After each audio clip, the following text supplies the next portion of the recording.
Hello दोस्तों, कैसे हो आप लोग। मेरा नाम है शुभम और आप लोगों को इस प्यारे यूट्यूब चैनल ऑपरेटर 70 में स्वागत है। हम आप सभी लोगों को आज विज्ञान में क्लास 10 के विज्ञान में फिजिक्स के बारे में बात करेंगे, जिसमें से चैप्टर वन जिसमें चैप्टर का नाम है प्रकाश का परावर्तन तथा अपवर्तन। ये चैप्टर का नाम है, बहुत ही आसान चैप्टर है। देखिए, इस 2022-23 में कुछ पाठ यानी पाठ तो नहीं कटे हुए हैं, लेकिन कुछ चैप्टर के जो हेडिंग्स हैं वो कटे हुए हैं। तो हम सभी का बात करेंगे, जो कटे हुए हैं उसकी बात नहीं करेंगे, जो नहीं कटे हुए हैं उसकी बात करेंगे और एक सही से बात करेंगे अच्छी तरह से। देखो, पाठ का जो नाम है वो है प्रकाश का परावर्तन तथा अपवर्तन। चैप्टर का जो नाम है, चैप्टर का नाम है प्रकाश का परावर्तन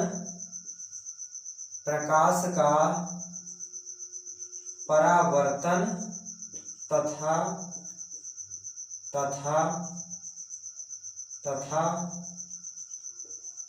अपवर्तन। ये चैप्टर का नाम है प्रकाश का परावर्तन तथा अपवर्तन। ये चैप्टर का नाम है। तो हम पहले बात करते हैं प्रकाश का परावर्तन के बारे में। पहले जो है वो है प्रकाश का परावर्तन के बारे में। ये प्रकाश का परावर्तन के बारे में देखने से पहले हम देखेंगे कि इस चैप्टर में क्या पढ़ा जाएगा। इस चैप्टर में जो पढ़ा जाएगा वो प्रकाश से संबंधित पढ़ा जाएगा। प्रकाश जब टकराएगा तो कैसे होता है, प्रकाश जब आता है तो क्या होगा, प्रकाश एक माध्यम से दूसरे माध्यम में जाता है तो ये सब कैसे होगा। प्रकाश यानी इसका मतलब है कि ये जो चैप्टर है ये प्रकाश के बारे में ही पूरी तरह से है, प्रकाश के बारे में ही चर्चा की गई है। प्रकाश का परावर्तन अपवर्तन ये सब है, प्रकाश के बारे में बात की गई है। तो हम बात करते हैं कि आखिर प्रकाश क्या होता है। प्रकाश क्या होता है? प्रकाश एक ऊर्जा होती है। प्रकाश एक ऊर्जा होती है जो क्या करता है, हमें वस्तुओं को दिखाता है। इस मूल्यवान आँख से तभी हम देख पाते हैं, नहीं तो हम देख ना पाए। प्रकाश के माध्यम से ही हम वस्तुओं को देख पाते हैं। तो प्रकाश क्या है? प्रकाश एक ऊर्जा है। प्रकाश एक ऊर्जा है जो हमें वस्तुओं को दिखाता है, मूल्यवान ऊर्जा है जो वस्तुओं को हमें क्या करता है, दिखाता है। तो जो प्रकाश है इसके बारे में बात कर रहे हैं, प्रकाश का परावर्तन। चलिए, हम हेडिंग पहले डाली गई है, ये प्रकाश का परावर्तन। प्रकाश का परावर्तन, ये देखो, प्रकाश तो जान गए ना, प्रकाश तो पता हो गया, लेकिन परावर्तन क्या होता है ये नहीं पता है। परावर्तन का मतलब होता है टकरा कर लौटना। जी, इतने में पूरा ये खत्म। टकरा कर लौटना, इसका मतलब क्या है? कोई किरण आई और कहीं पे टकराई और फिर से लौट गई। कोई किरण आई, टकराई और फिर से लौट गई। कोई किरण आई, टकराई और लौट गई, यानी टकरा कर लौटना। टकरा कर लौटना यानी ऐसे आई, टकराई, फिर ऐसे लौट गई। टकरा कर लौटना ही परावर्तन होता है। लेकिन कौन टकरा रहा है? प्रकाश टकरा रहा है ना। प्रकाश टकरा रहा है तो प्रकाश की बात की जा रही है, तो प्रकाश का परावर्तन हो जाएगा। यानी प्रकाश के टकरा कर लौटने की घटना को प्रकाश का परावर्तन कहते हैं। देखो जैसे ये मान लीजिए कोई समतल है, इस पे ये क्या की गई है, पॉलिश की गई है या कलई की गई, चाहे पॉलिश कहो या कलई की गई है। देखो जैसे ही किरण आई, जैसे ही प्रकाश आया, यहाँ पे टकराया और यहाँ से क्या हुआ, ऐसे चला गया। जैसे ही किरण आई यहाँ टकराई समतल पर यानी तल पर, टकराने के पश्चात चली गई। ये जितनी तेजी से आएगी उतनी ही तेजी से जाएगी, जितनी तेजी से आएगी उतनी ही तेजी से जाएगी, और जितने कोण पे जैसे आएगी वैसे ही वो दूसरी मार्ग में, जैसे ही इस मार्ग में आएगी वैसे ही ऐसे निकल जाएगी, जैसे ही आएगी वैसे ही निकल जाएगी। प्रकाश, यहाँ से प्रकाश आ रहा है, हमने क्या देखा है, परावर्तन, मतलब क्या होता है, टकरा कर लौटना। यहाँ से टकरा कर लौटना, आई टकराई, टकरा कर लौट गई, बस यही क्या है, प्रकाश का परावर्तन। यानी प्रकाश के टकरा कर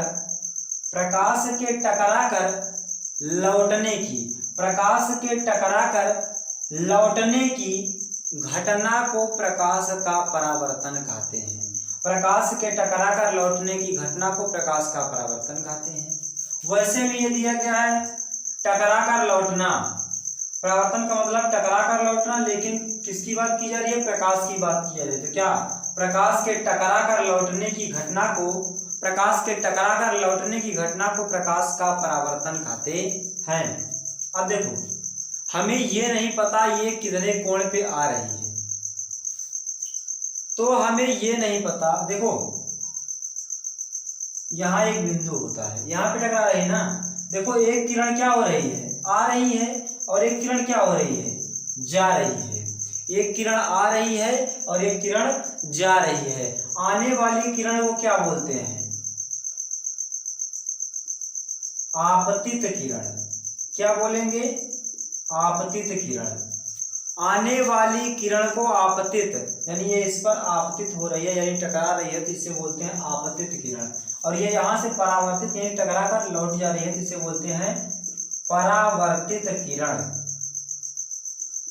परावर्तित किरण। आपतित किरण को आई से लिखते हैं, परावर्तित किरण को आर से लिखते हैं। आपतित किरण को आई से, परावर्तित किरण को आर से लिखते हैं। आपतित किरण को आई से, परावर्तित किरण को आर से लिखते हैं। आने वाली किरण को नाम देते हैं आपतित किरण, और जाने वाली किरण को नाम देते हैं परावर्तित किरण। आने वाली किरण यहाँ पे आपतित हो रही है, टकरा रही है, यहाँ पे आपतित हो रही है, गिर रही है, इसलिए इसे आपतित बोलेंगे। और यहाँ से टकराने के पश्चात जा रही है, यानी लौट टकरा कर तब लौट रही है, तो इसे बोलेंगे परावर्तित किरण, यानी परावर्तित होकर तब जा रही है।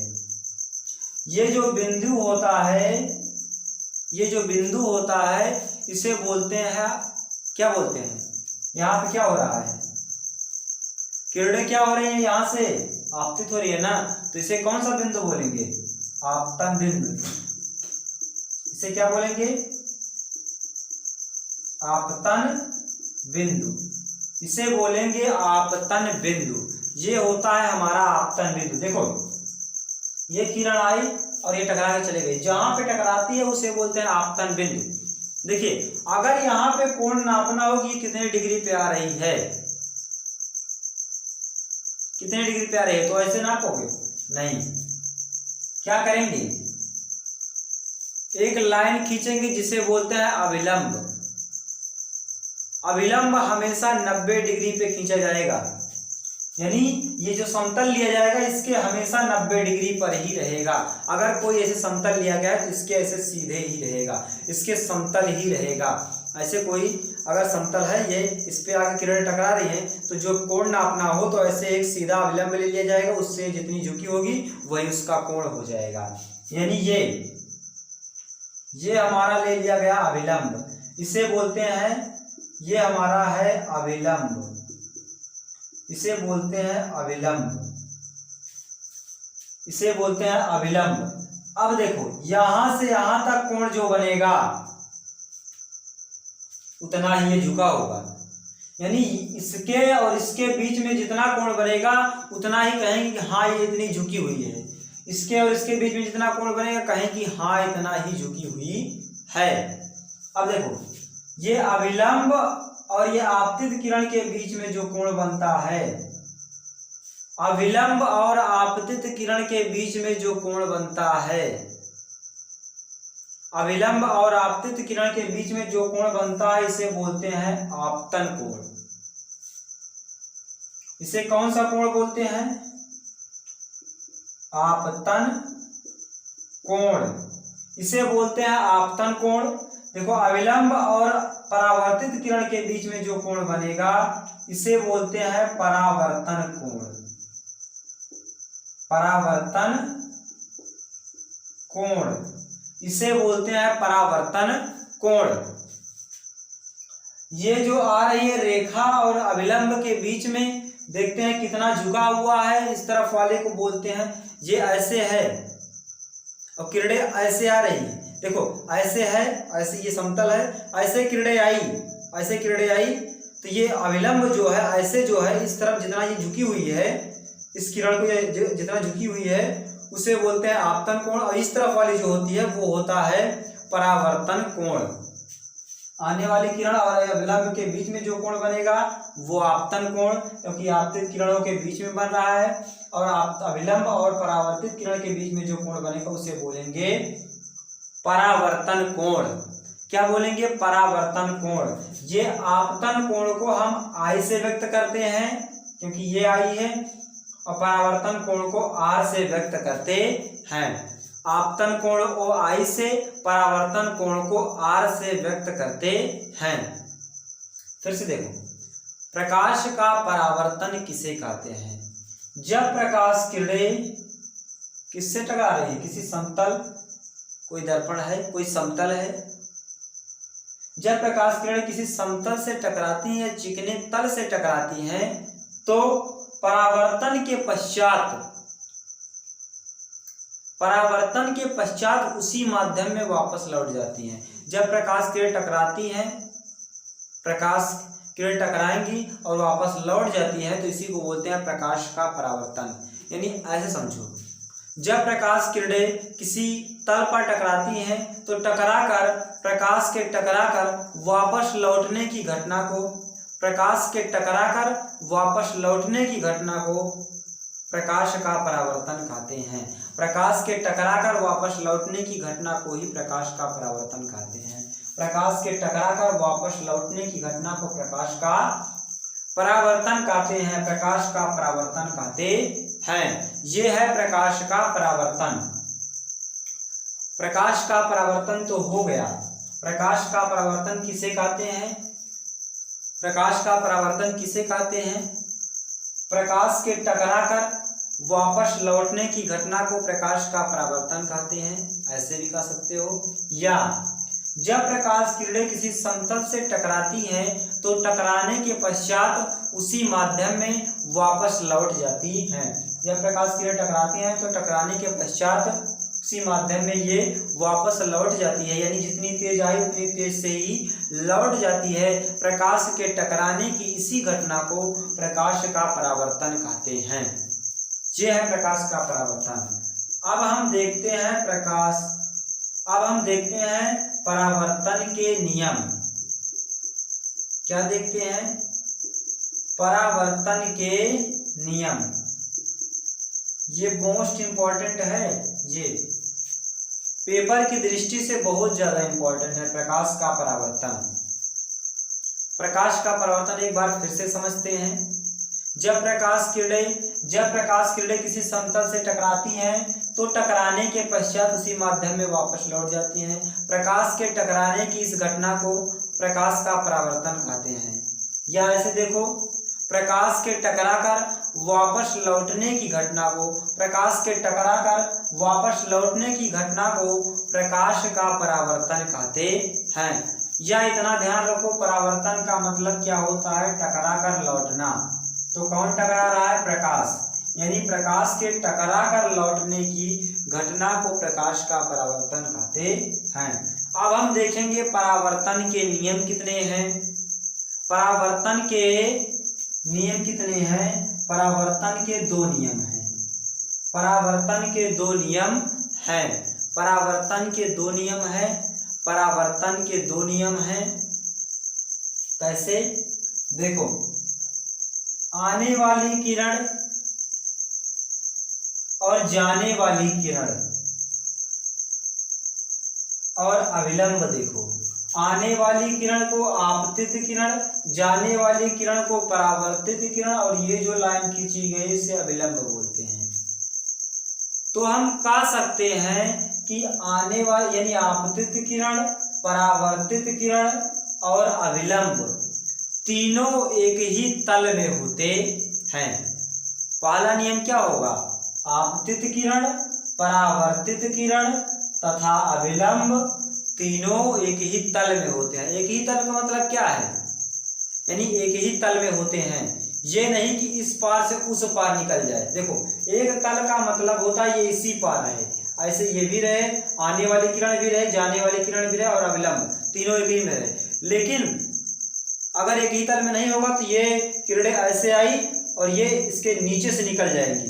जब ये नीचे से निकलेंगी तब वो होता है एक तल में नहीं होगा, बल्कि वो 2 तल 3 तल ये अनेक तल में होगा। ठीक है ना? यानी जैसे आई और इसी माध्यम में वापस लौट गई, यानी इसी हथेली पे आई और इसी हथेली पे लौट गई। लेकिन अगर इसी हथेली पे आ रही है और इसके नीचे से या घूम करके कहीं पे जा रही है तो वो एक तल नहीं होगा। यानी जैसे ये आई और किरण चली गई। अब देखो, ये किरण क्या बोर्ड के उस पार तो जा नहीं रही है, क्योंकि आ रही है और चली जा रही है, और ये भी अविलंब खींचा गया है। तीनों क्या है? ये बोर्ड पर ही तो लिखा गया है, सब बोर्ड पर ही लिखा गया है, यानी सब इसी पर लिखा गया है, बोर्ड पर ही लिखा गया है, यानी एक ही तल है, एक ही तल में होते हैं। तो क्या कहेंगे? पहला नियम क्या बताएंगे? पहला नियम क्या बताएंगे? आपतित किरण, आपतित किरण, आपतित किरण, परावर्तित किरण, परावर्तित किरण, परावर्तित किरण तथा अविलंब, अविलंब तीनों एक ही तल में होते हैं। तीनों एक ही तल में होते हैं, तल में होते हैं। ये पहला नियम हो गया। अब हम देखेंगे दूसरा नियम। दूसरा नियम क्या है? देखो, आने वाली किरण जितनी तेजी से आ रही है, टकराने के पश्चात क्या हो रहा है? उतनी तेजी से ही क्या हो रही है? निकल जा रही है। इसका मतलब क्या है? यानी ये जितने तेजी से आ रही है यहाँ पे टकराई और उतनी तेजी से निकल गई। यानी इसका मतलब क्या हुआ? यानी जितनी ये झुकी हुई आ रही है उतनी ही झुकी हुई जा रही है। अगर इसकी चाल बदलती तो ये थोड़ा बहुत इधर उधर झुकती, यहाँ टकराने के पश्चात इधर उधर थोड़ा बहुत झुकती, लेकिन जितनी तेजी से आ रही थी उतनी तेजी से जा रही है। यानी जितने कोण पे ये आएगी उतने कोण पर ही जाएगी, जितने कोण पे आएगी उतने कोण पर ही जाएगी। यानी जितने कोण पे आ रही है उतने कोण पे जा रही है। क्यों? क्योंकि उसकी चाल वही है, सेम है, जिस चाल से आ रही है उसी चाल से जा रही है। यानी इसका मतलब क्या है? यानी जितने कोण से आ रही है उतने कोण से ही जा रही है। तो क्या कह सकते हैं? यानी यहाँ कितना कोण बनेगा? आई बन रहा है, यहाँ क्या बन रहा है? आर बन रहा है। यानी आई कोण को क्या बोलते हैं? आपतन कोण, और ये आर कोण को क्या बोलते हैं? परावर्तन कोण। यानी क्या कह सकते हैं? आपतन कोण, परावर्तन कोण आपस में बराबर होते हैं। क्या बोलेंगे? आपतन कोण, परावर्तन कोण आपस में बराबर होते हैं। आपतन कोण, परावर्तन कोण आपस में बराबर, यानी आई और आर क्या होते हैं? आपस में बराबर होते हैं। तो दूसरा नियम क्या है? आपतन कोण, आपतन कोण तथा परावर्तन कोण, तथा परावर्तन कोण आपस में बराबर होते हैं। आपस में बराबर होते हैं, बराबर होते हैं। आपतन कोण तथा परावर्तन कोण बराबर होते हैं, अर्थात क्या लिख सकते हैं, कोण आई बराबर कोण आर। क्या लिख सकते हैं, कोण आई बराबर कोण आर, क्योंकि दोनों कोण क्या है, सेम है। कोण आई जितने कोण से आ रहे हैं उतने ही कोण से जा रहे हैं, यानी आई और आर क्या है, सेम है। तो बस आज के लिए इतना ही। प्रकाश का परावर्तन देखा हमने इसमें, और प्रकाश का परावर्तन के नियम देखा, प्रकाश का परावर्तन देखा और परावर्तन के नियम। एक बार फिर से दोहराते हैं, प्रकाश का परावर्तन किसे कहते हैं, प्रकाश के टकराकर लौटने की घटना को प्रकाश का परावर्तन कहते हैं। और परावर्तन के नियम कितने हैं, परावर्तन के 2 नियम हैं। पहला नियम देखो, इसमें आने वाली किरण, जाने वाली किरण और अभिलंब क्या है, तीनों एक ही तल में है, तो क्या कहेंगे, आपतित किरण, परावर्तित किरण तथा आपतन बिंदु तीनों एक ही तल में होते हैं। और दूसरा क्या कहेंगे, देखो जितनी तेजी से आ रही है उतनी तेजी से जा रही है, यानी जितने कोण से आ रही है उतने कोण से जा रही है। दूसरा क्या बोलेंगे, आपतन कोण तथा परावर्तन कोण आपस में बराबर होते हैं, अर्थात कह सकते हैं कोण आई बराबर कोण आर। आशा करता हूं कि ये वीडियो समझ में आया है। अगर ये वीडियो समझ में आया है तो इस वीडियो को ज़्यादा से ज़्यादा शेयर कीजिए, लाइक कीजिए। तब तक के लिए जय हिंद, मिलते हैं अगले वीडियो में, नमस्कार।